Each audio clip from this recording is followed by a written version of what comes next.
Bismillahirrahmanirrahim. Assalamualaikum warahmatullahi wabarakatuh.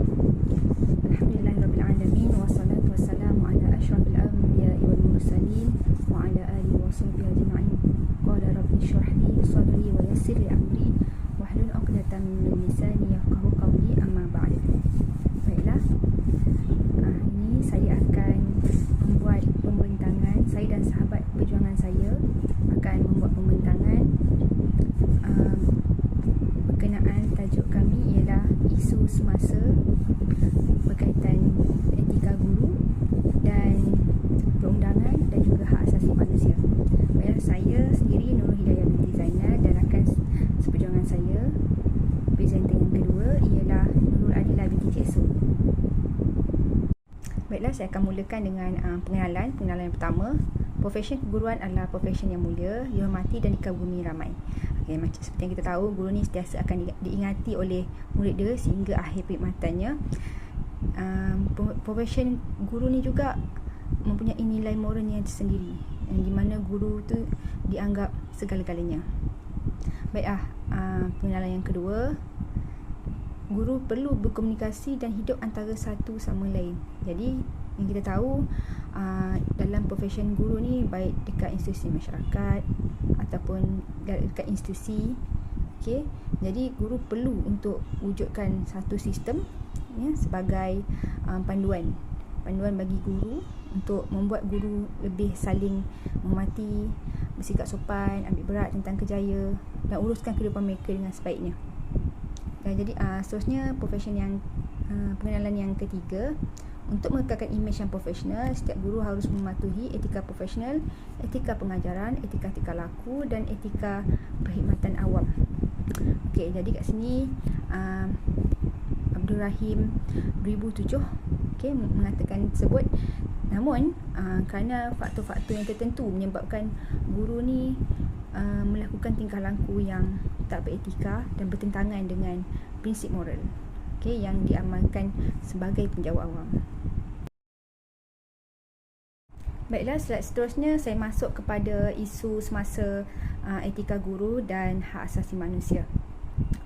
Baik, di sini isu semasa dia ni ada terbahagi kepada tujuh bahagian. Yang pertama isu kesantunan guru.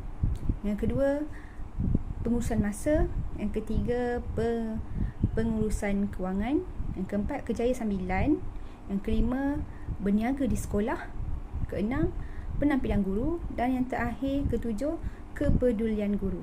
Baik, di sini saya ingin kumpulan kami ingin menampilkan, kami memilih isu semasa tersebut ialah yang ketujuh, kepedulian guru. Jadi kepedulian guru ini merujuk kepada gabungan perasaan, pemikiran dan perhatian yang diberi oleh guru terhadap muridnya, terhadap isu yang dihadapi, semasa dia melaksanakan tugas. Jadi isunya guru dengan murid. Bismillahirrahmanirrahim. Assalamualaikum warahmatullahi wabarakatuh. Saya Nurul Adilah binti Cik So. Terima kasih kepada sahabat saya. Seterusnya saya sambung pada bahagian guru dan perundangan. Yang mana menjelaskan beberapa perkara yang berkaitan dengan tata laku dan tertib seseorang guru sebagai penjawat awam. Fokus perbincangan ialah tata kelakuan yang banyak berkaitan dengan profesi keguruan. Peraturan-peraturan ini termaktub dalam Perintah Am. Seterusnya dia juga memberikan penjelasan berkaitan dengan tindakan-tindakan yang boleh dikenakan sekiranya seseorang guru melanggar peraturan tersebut. Okey, tujuan utama peraturan adalah untuk menjaga imej kerajaan khasnya dan perkhidmatan awamnya. Okey, seterusnya setiap guru harus memahami sepenuhnya peraturan kelakuan dan tata tertib 1993 pindaan 2002.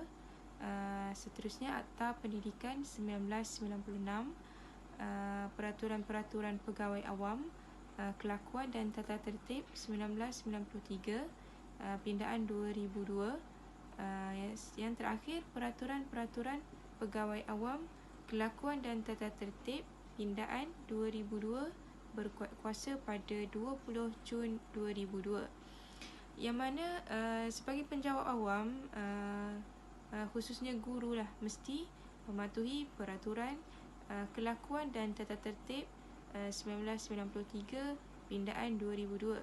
Dengan adanya peraturan ini, maka guru akan sentiasa berkelakuan baik dan bertata tertib mengikut garis panduan yang ditetapkan matlamat tata tertib, seperti pegawai awam melaksanakan tugas dengan cekap, beramanah dan bertanggungjawab. Seterusnya, pegawai awam menjaga imej perkhidmatan awam. Dan terakhir, pegawai yang melakukan kesalahan atau melanggar peraturan akan dihukum. Selain itu, kita sambung ke bahagian perundangan. Perundangan merupakan tindakan tata tertib, iaitu langkah menghukum pegawai awam yang didapati melanggar mana-mana peraturan supaya dapat memperbaiki tingkah laku mereka pada masa hadapan dan pada masa yang sama dapat dijadikan panduan kepada orang lain. Perundangan ni boleh dianggap sebagai salah satu undang-undang dan bentuk hukuman yang akan dikenakan terhadap guru sekiranya melanggar peraturan dan etika yang telah ditetapkan. Kita akan masuk pula ke bahagian peraturan-peraturan pegawai awam, kelakuan dan tata tertib 1993 pindaan 2002, yang mana terdapat banyak peraturan. Di sini saya cuma ambil beberapa peraturan. Peraturan yang pertama iaitu peraturan 4 dalam kurungan 1, yang mana peraturan ini membocorkan rahsia negara, memburuk-burukkan serta memperkecilkan dasar tindakan kerajaan menjadi anggota Jemaah Islamiah, menyertai Kesatuan Militan Malaysia. Seterusnya, peraturan 4 dalam kurungan 2, yang mana peraturan ini menjaga nama baik profesion, tidak boleh berkelakuan kepentingan peribadi bercanggah dengan kepentingan awam, perlu cekap dan sentiasa berusaha menyelesaikan tugas. Seterusnya, berkelakuan dengan apa-apa cara yang mungkin menyebabkan syak yang munasabah. Dan terakhir, tidak boleh berkelakuan dengan cara yang boleh memburukkan nama baik perkhidmatan awam. Seterusnya, peraturan 5, yang mana peraturan kepada pekerjaan luar, iaitu sebagai penjawat awam, kita tidak boleh mengambil bahagian dalam apa jua urusan berkaitan dengan kerja luar kecuali dengan kebenaran ketua jabatan setelah mengenal pasti ia tidak mengganggu waktu kerja. Peraturan seterusnya iaitu peraturan 23, iaitu peraturan ketidakhadiran tanpa cuti, yang mana seorang pegawai tidak hadir untuk apa-apa tempoh masa dan di tempat sepatutnya di tempat sepatutnya beliau hadir untuk tugas rasmi. Seterusnya, guru dilarang tidak hadir ke sekolah tanpa cuti. Sekiranya guru melakukan perkara tersebut, maka guru akan dikenakan tindakan. Baik, kenapa kumpulan kami memilih isu kepedulian guru? Okey, kita boleh tengok dekat slide yang seterusnya ni. Okey, yang di mana ini viral ya, berlaku sekitar 26 Mac tahun 2023. Masih lagi terbaru dan viral di media sosial. Tular di media sosial dekat Facebook baru-baru ni. Apabila seorang ibu dia mengadu anaknya dikatakan tak normal dan tidak mempunyai kesedaran untuk belajar oleh seorang pendidik, iaitu guru tadika yang dihadiri anaknya. Jadi melalui perkongsian daripada ibu pelajar tersebut, Puan Sofia Husin, anaknya yang baru berusia 5 tahun tu dikatakan sering menangis Jadi ni kat sini saya nak share sikit lah ceritanya macam mana ya. Dikatakan anaknya sering menangis dalam kelas dan telah mengganggu PDP dan juga mengganggu murid-murid, mengganggu guru itu sendiri. Jadi kata ibu itu, Puan Sofia, memang dia ada mengajar anak dia dengan pendidikan asas, sebelum dia ke sekolah yang dipercayai sebuah tadika perpaduan. Kata ibu tersebut, bukan saya tak ajar kat rumah, saya ajar ikut cara saya. Jadi anak saya tak pandai baca macam budak 5 tahun yang lain. Tak layak ke nak masuk tadika perpaduan ni? Kata ibu dia. Jadi dalam WhatsApp, ibunya screenshot. Ibunya Puan Sofia Hussein, dia screenshot perbualan dia dengan guru tadika perpaduan tersebut. Yang dikatakan anaknya ni sering merengek dan dilihat tidak berminat untuk ke sekolah.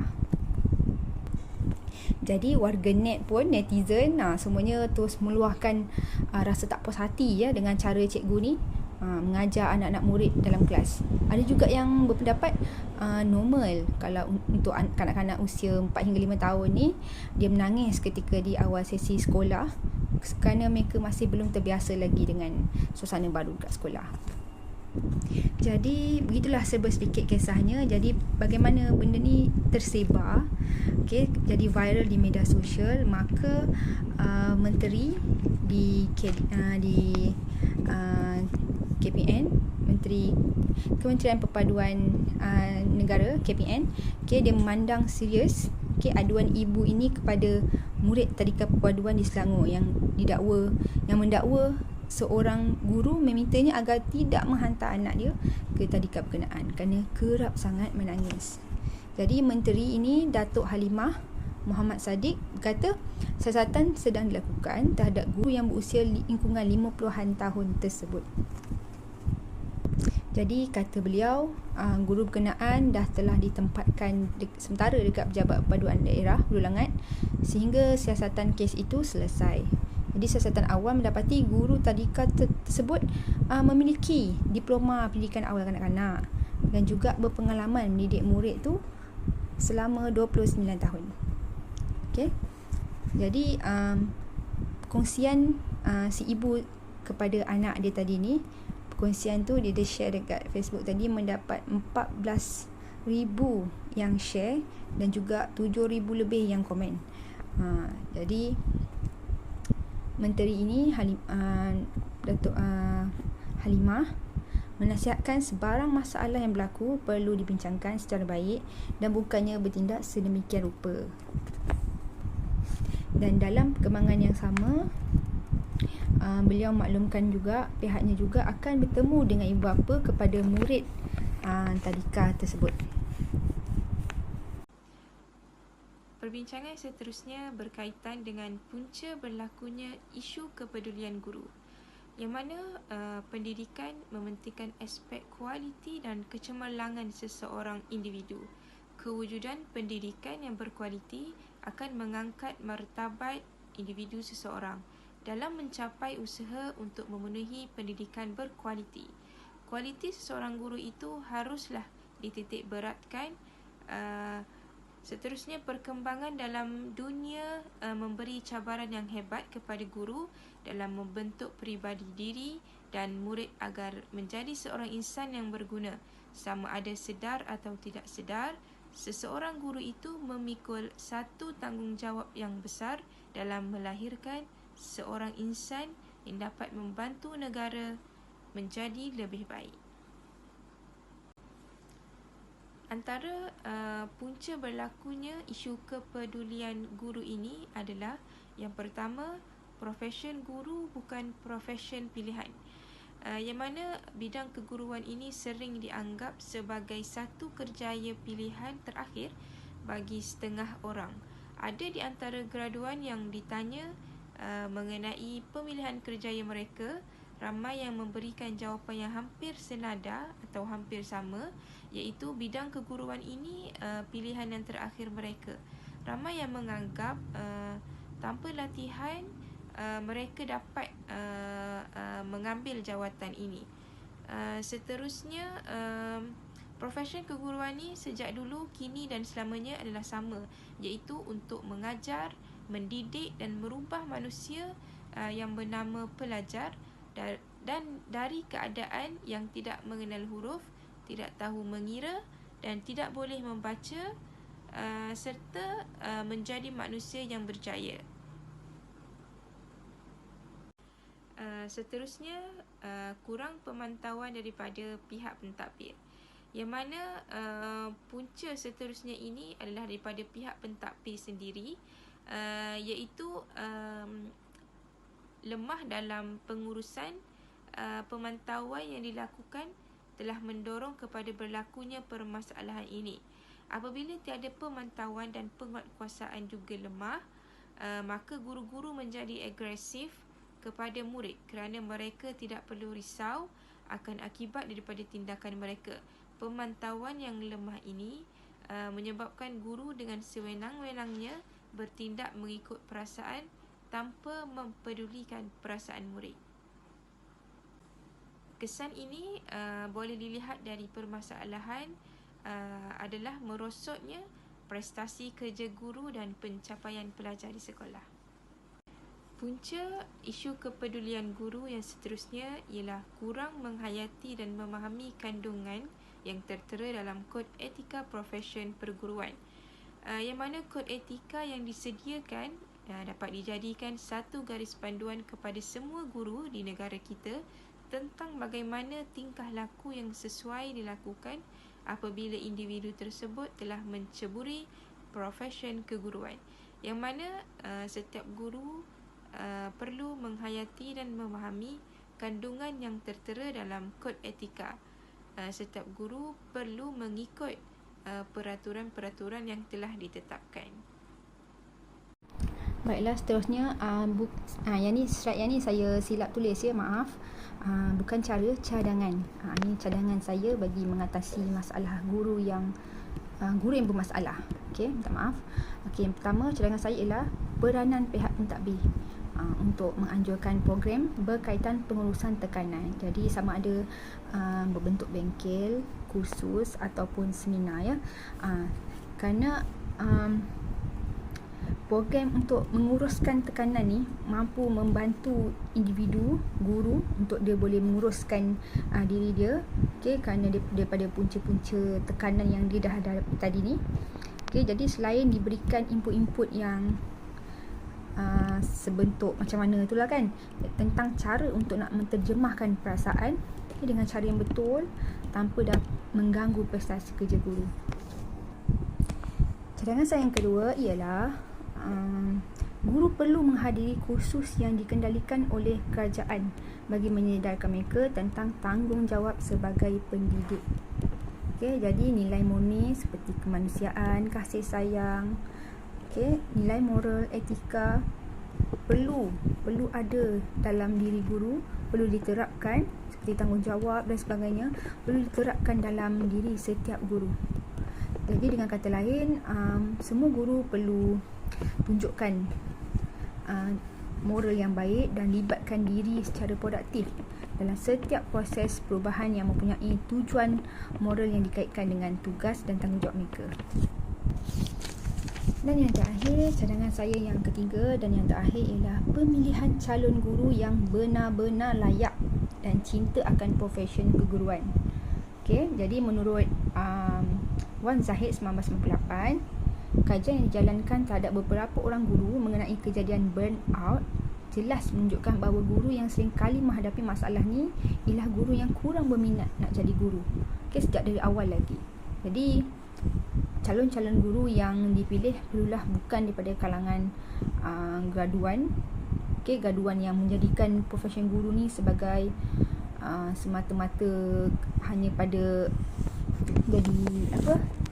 jadi pekerjaan yang terakhir, jadi pemilihan yang terakhir, okey, kejadian terakhir dia. Jadi hal ni kerana sekiranya profesyen ni jadi pilihan terakhir guru, okey, atau graduan tersebut, minat utama terhadap profesyen guru ni sebenarnya sedikit je, okey. Dan akibat dia selepas 2-3 tahun dah mengajar, dah jadi guru, last sekali dia bosan, mula rasa menjalankan tugas sebagai seorang guru. Jadi itu saja, sekian saja daripada saya. Terima kasih. Topik perbincangan seterusnya mengenai implikasi isu kepedulian guru. Sekiranya tingkah laku negatif guru terhadap murid tidak dibendung dengan baik, berkemungkinan besar masalah ini akan menular dengan lebih teruk lagi. Implikasi daripada perlakuan negatif guru ini bukan sahaja memberikan kesan kepada diri guru dan mangsa, malah kewibawaan profesion perguruan turut terjejas akibat perbuatan segelintir guru ini. Bak kata pepatah, kerana nilai setitik rosak susu sebelanga. Salah satu implikasinya ialah profesion perguruan akan dipandang rendah oleh masyarakat. Akibat terhadap tindakan segelintir pihak, masyarakat sudah mula hilang kepercayaan kepada pentadbiran sekolah secara amnya dan para guru secara khususnya dalam menyediakan pendidikan yang selamat dan berkesan. Jika dulu masyarakat menganggap kerjaya guru ini sebagai kerjaya yang mulia, namun akibat tindakan segelintir pihak yang mencemarkan nama baik profesion ini, bidang perguruan ini tidak akan dihormati lagi oleh masyarakat, terutama ibu bapa dan murid-murid. Antara implikasi yang lain juga ialah perbuatan guru yang melampaui batas semasa menghukum murid juga telah menjejaskan nama baik guru yang bekerja dalam profesion perguruan. Terutamanya apabila berita kurang baik ini berleluasa disebarkan di dada-dada akhbar. Selain itu, akibat daripada tindakan guru terbabit, guru-guru yang lain juga menerima tempiasnya, terutama guru-guru yang berada di sekolah berkenaan, sekaligus menyebabkan mereka dipandang serong oleh masyarakat setempat. Tambah lagi, guru yang bertindak tanpa memikirkan nilai sahsiah dan moral terhadap anak muridnya telah bergerak selangkah untuk menggelapkan masa depannya sendiri.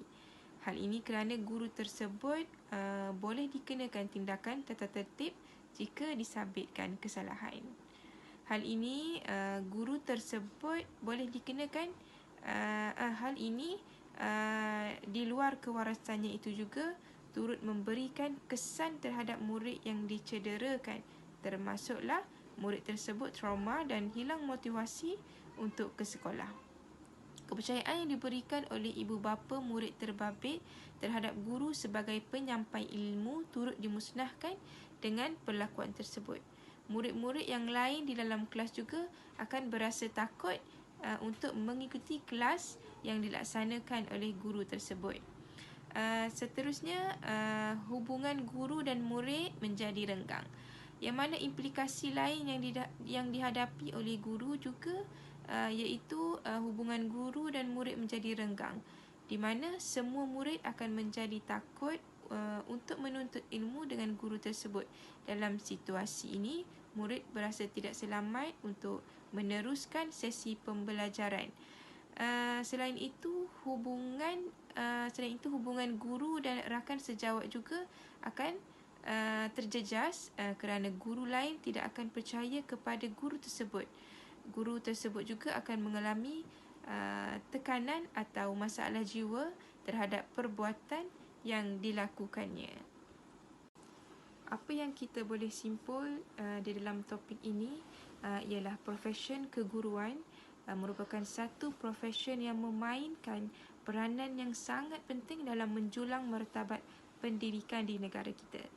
Hal ini kerana golongan guru merupakan golongan utama yang diamanahkan untuk membantu negara dalam mencapai matlamat utama pendidikan negara, iaitu bagi menampung keperluan tenaga kerja dan mencapai perpaduan negara melalui perkembangan bersepadu individu yang menyeluruh dari segi jasmani, emosi, rohani, intelek dan sosial selaras dengan falsafah pendidikan kebangsaan.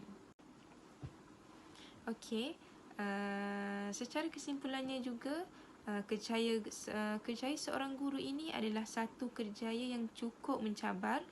Banyak pengorbanan yang perlu dilakukan oleh seseorang guru dalam memberikan sesuatu yang terbaik kepada murid-muridnya. Tindakan yang positif perlu dilakukan segera oleh pihak kerajaan, pentadbiran sekolah dan juga guru bagi mengelakkan berlakunya perkara ini. Seterusnya, membawa kesan yang lebih teruk sekiranya dibiarkan berterusan. Sekian saja daripada saya. Sekian, terima kasih.